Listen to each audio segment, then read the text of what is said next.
സുഹൃത്തിൻ്റെ വീട്ടിൽ പെരുന്നാൾ ആഘോഷമെന്ന് പറഞ്ഞ് വീട്ടിൽ നിന്നിറങ്ങിയവരെ ലോഡ്ജിൽ MDMA ഉപയോഗിക്കുന്നതിനിടെ പിടികൂടി. പറശ്ശിനിക്കടവിലെ ലോഡ്ജിൽ വെച്ചാണ് യുവതികളടക്കം 4 പേരെ മയക്കുമരുന്നുമായി എക്സൈസ് സംഘം പിടികൂടിയത്.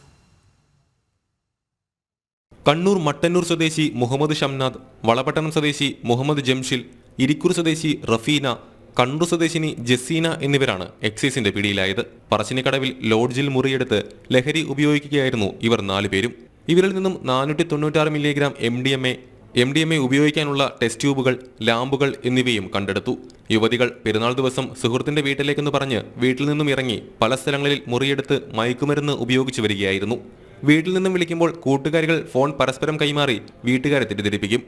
എക്സൈസ് പിടിച്ചപ്പോൾ മാത്രമാണ് ഇവർ ലോഡ്ജിലാണെന്ന് വീട്ടുകാർക്ക് മനസ്സിലായത്. സംഘത്തിൽ കൂടുതൽ ആളുകൾക്ക് പങ്കുണ്ടോയെന്ന് എക്സൈസ് അന്വേഷിച്ചു വരികയാണ്. ജനം, കണ്ണൂർ.